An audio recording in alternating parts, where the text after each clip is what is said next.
as the claim goes with most academics, these ideas are always fluid, but these are some of the things that we're thinking about at the moment. So I'm sort of from the DIS lab, but just very briefly, some framing. My background is as a journalist and a correspondent and a producer and a director. And just that over there, just some very quick things. South by Southwest, Quincy Jones, who's been in the news recently. Drone stuff, reading the news way back when. Gallipoli, Turkey, trying to bring up a wreck. Interview with the former ex-director of the CIA, and then Syria, something in Syria. So that kind of gives you a framework. I'm sort of guided by a number of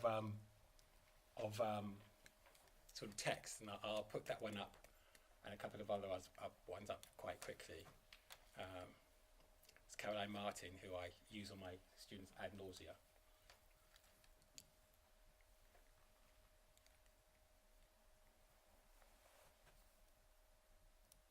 And then, sorry, it might have cheated on someone. Then we know these. Possibly, this is, and Baldwin starts again to about inquiry. Too many film scholars sometimes sort of rely on continental hermeneutics, their sort of understanding of things. So I try and bring other disciplines into the way I'm thinking.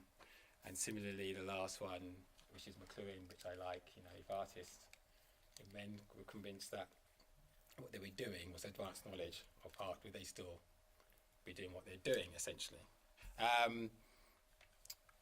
I've sort of been thinking around this idea of VR for quite a while. I'll show you this first because this is something that we were trying to do way back in 2006 when digital went kind of topsy-turvy.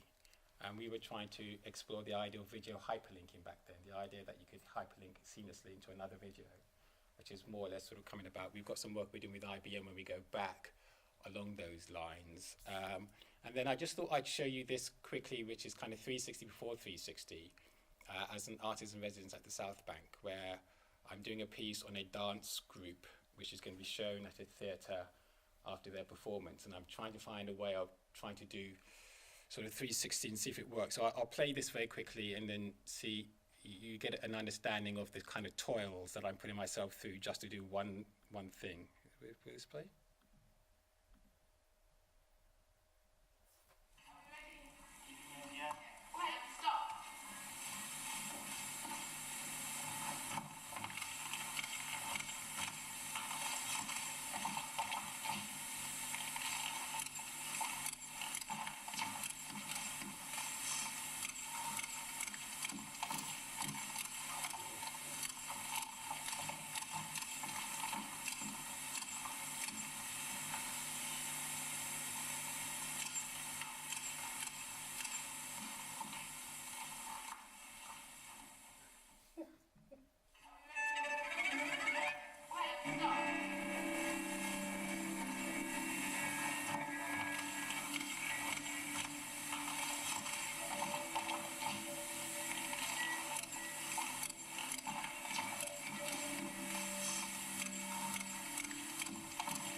Finished, it finished really nicely. What makes this work for your duet really strong is the fact that you look at each other.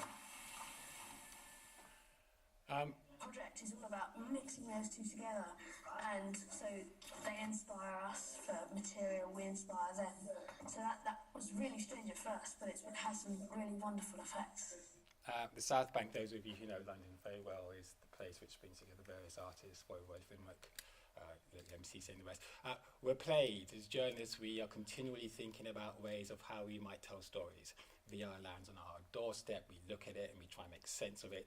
We go into moral crisis because, oh my God, a new piece of technology. And we immediately think, nice shiny kit, what can we do with it?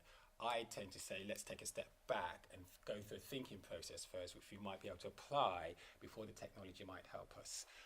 So some of the strange things that I would perhaps say that we try to do as creatives, and not so much as VR specialists, because I think VR is just another platform or frame per se. This was a kind of Rubik cube, which we tried to do in Flash, which essentially if you turned it around, you could play one part and it would play the narrative, and then you turned it upside down. Flash of course, deprecated no longer works. Obama's 100 Days, we did something similar, projected onto the screen with a band behind it. And then one of my great laughs, way back when I was doing my PhD, was to try and explore how other cultures and people are doing things, which is perhaps the kind of precursor to what I'm really going to be talking about in a minute now. So in Chongqing, we go into the sort of, not Chongqing, the Shanghai Festival, and they've got a curved screen. And you're thinking, okay, someone's thinking about a kind of 360 in a different way. When I go back kind of in 2 weeks' time, one of the last people I spoke to who came and did something on our course is Michael Min, Technical Director of Star Wars, who knows probably a lot there is to know at the moment about VR. And the one gift he left with our students was that if anyone tells you it's done, ignore them. The rules have not been written, you are here to write them. And I think that was a really nice gift to sort of give them. 360, we just did a session with students, and what was interesting is that I left the, I brought the, you imagine you come into a room and all the chairs are in the middle, and I'm about to give a presentation, and the students came in basically, and they sort of sat down, they arranged the seating. Well, they didn't much arrange it, but they sort of looked that way, and I said, okay, so just think about it. We're about to do 360, which is what? And what you've done is interesting because you have taken a framed reference, looking in one particular direction. So we went through a sort of thinking process, and when they finished, they came up with, I flattened that, it's an rectangle, otherwise it will be curved. So we were trying to get them to think, if you were doing as a storyteller, if you were doing a 360, be mindful about what's equally behind you, and that perhaps is the difficulty we face. This is for those of you who are indigenous nation professors and gurus. This is, I think, a men's house. This also the Globe and how they sort of do theatre. So we're trying to get them to understand sort of 360, and I'm using this as a model in a way of saying the DIS Lab is a storytelling thing back in London, occupies all those with an overlap between various fields very quickly. Right, so again, Petra Kucha, going through this. So I use art quite a lot, and sort of frame per se. So I spend some time, and I'm probably going to learn from a lot of other experts here, about the way art sort of works. So Misty, landscape by Kano, Hokusai, and then I just went to the Museum of Vancouver gallery last week, and was also taken by another artist who also uses. And you're thinking, why am I showing you this? There are about 3 things I want to highlight here. The first really is about the way certain cultures use space. And from our studies and me speaking to also an expert here, the first thing I did when I got here, speak to an expert in Asian studies, is that we in the West treat space as a null. It needs to be filled. If we're going to do art, we need to fill it with things. And mainly in Asia, it is a void. It is organic. It lives. It's funny that we call space when there's nothing there negative space. The connotation in itself suggests that it needs to be filled. It's not the same. So a lot of art that took place, particularly in the Ukiyo era, 1816 to 1800s, was about art and being situated in it. Instead of being outside looking as a singular frame, you were actually in it. And there was no point of reference. You could look either way.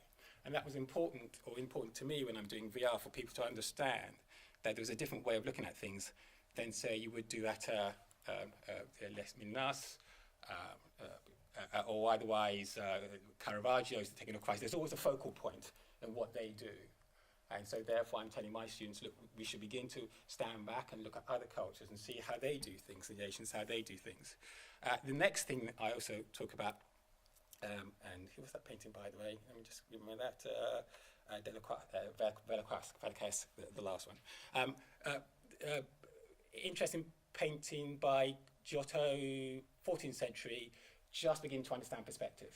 Until then, you had things like the Bayeux tapestry, there was no perspective. This sort of starts to change things. But around the same time, there isn't a point of view or perspective within Asian art.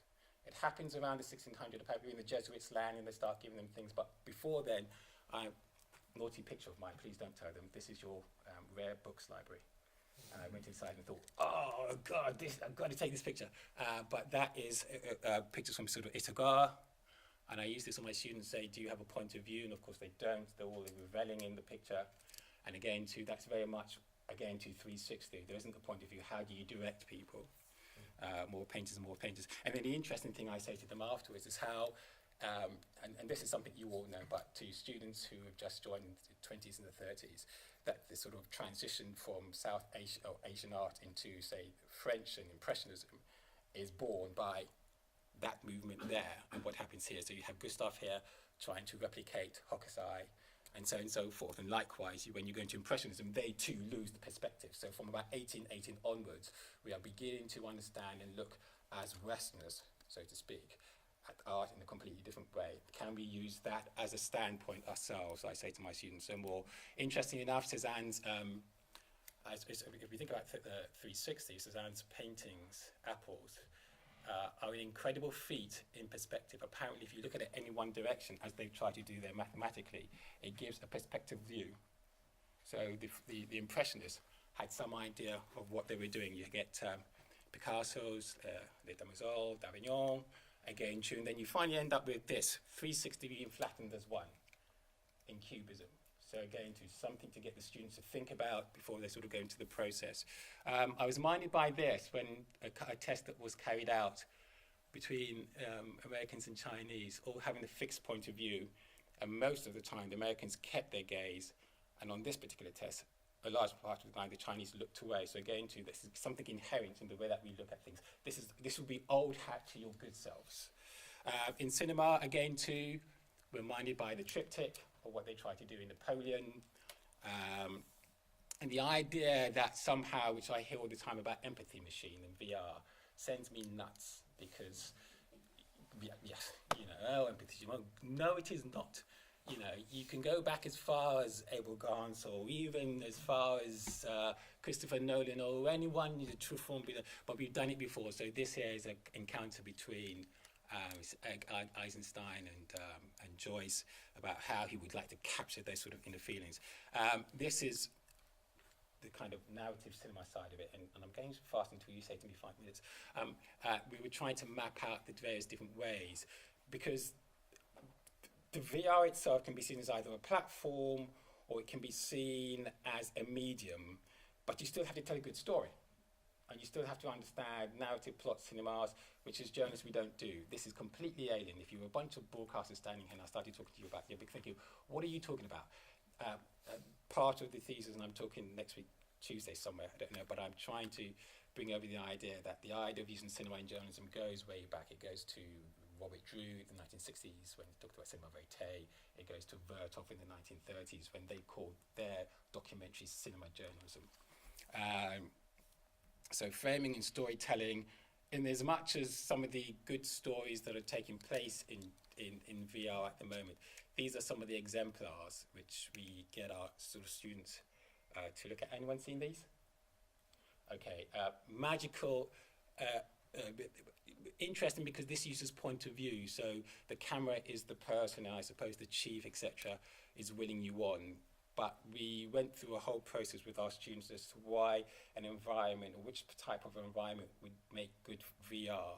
And we somehow came to the conclusion, and there were various many other variables, but environments where you sound almost voyeuristic, or they're out of touch, you're inclined to be looking around. So something like this, the fact that most of us can get there, it is something. And then you get this wonderful piece, if you haven't seen Dear Angelica, absolutely mind-blowing. Which is you being in a 3D comic, where this idea is you're compelled to look around because of the writing. I don't know that they used it, but the application is called Tilt, where you can now draw 3D within side. But one of the things that we give to them. I'm going to play out, and I'm sorry if I've been completely not what you wanted, but cinema, journalism. I'm going to show you a clip of this guy who is really instructive into both VR and cinema journalism. His name's Dan Fung Dennis. Does that ring a bell with anyone? Right. Dan Fung Dennis, I tell his story, which is his story, but I'm going to praise he was a photojournalist. He did applied economics beforehand. He's going to say that there's a short interview with him. But the reason why he's important is because as a video journalist or cinema journalist stepping out, his first gig, his first story, he lands in Afghanistan, or he puts himself in Afghanistan. You will see some of the footage that he shoots, and he goes on to win almost every single award there is underneath the sun, Sundance, and gets nominated for an Oscar on his first thing. And during my search for what is this thing called cinema journalism, we land on him, because when you ask him the question back then, and I think today he probably might change the narrative in as much as he's matured, so it changes. But back then when I was an artist in residence around 2009, you hear him say, I'm new to this game, I don't know what it is, but I'm using cinema to inform my narrative. And that was important. But equally, as you'll see towards the end, in 2009, he actually figures out VR, and now has a company called Condition One, if you know of the company. So he's quite a figure within there. So I'll play that to you, and then we'll see how we come out of it with just 1 or 2 slides on emotions. Oops.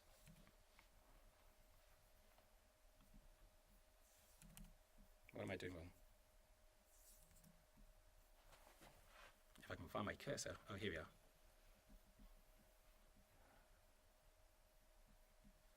Can you see my cursor? Yeah, Should I put something up on Facebook? Find my cursor. I have no idea where it's gone. Oh, here we go. Sorry, beg your pardon.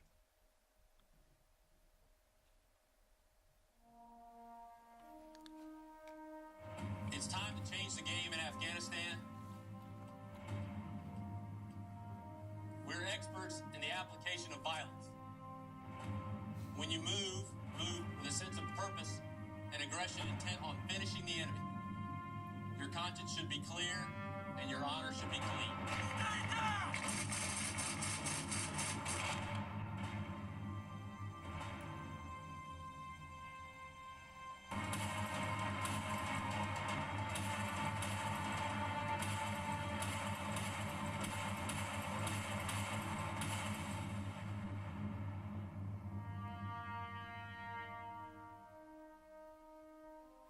Studied applied economics and worked briefly for a consulting organization. So that 2 minutes the interview. Freelance photojournalist for the last 5 years. Okay. What do you make of video journalism? How would you define it, and has it changed in the way since you introduced to it? I'm very new to it, having only come to it about a year ago. And so my understanding of it, I don't really know the language of it. Didn't have any training in it.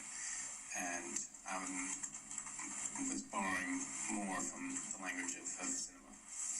And so it's,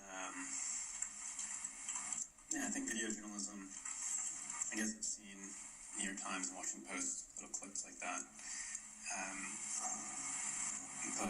It's completely new to me. And so incorporating what I've been doing from stills, but trying to do it in a cinematic way. Okay. What's your favourite video? If you look at your work years ahead, how do you see it developing? It's going to be almost streaming. It would be sort of streaming documentary news in which you can follow an individual or a group of individuals as it's almost happening. And I don't think we're actually that far away from it. I'm intensely interested in the iPad because it creates an entirely new market for this work. It's sort of the ideal point of consumption for video journalism.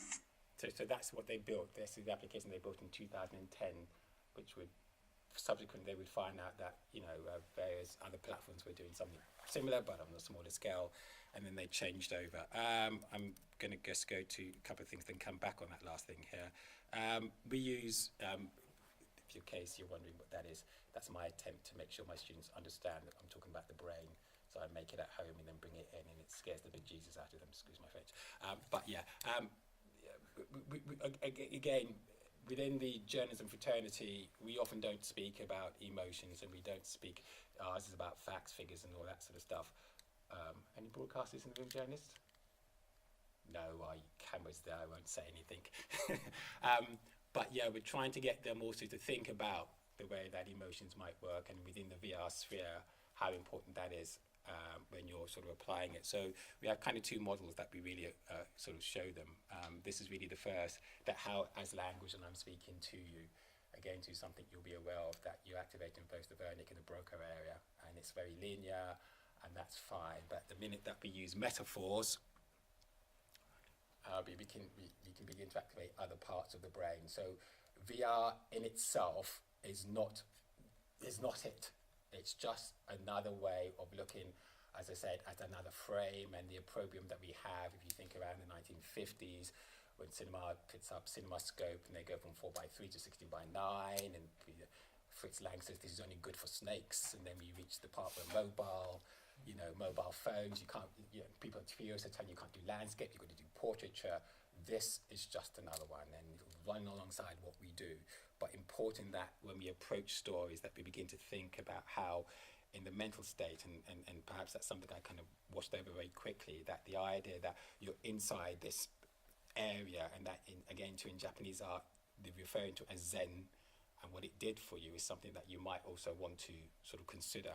So over this course of 6 weeks, we'll take them through various sort of learning schemas where they will begin to, we hope that by the time they finish, they've got a better sense of how they might begin to use VR, and also might begin to use metaphor to sort of activate it. Now, very quickly, the reason why that all makes sense is because these are some of the figures that they're projecting for VR in the next couple of years or so.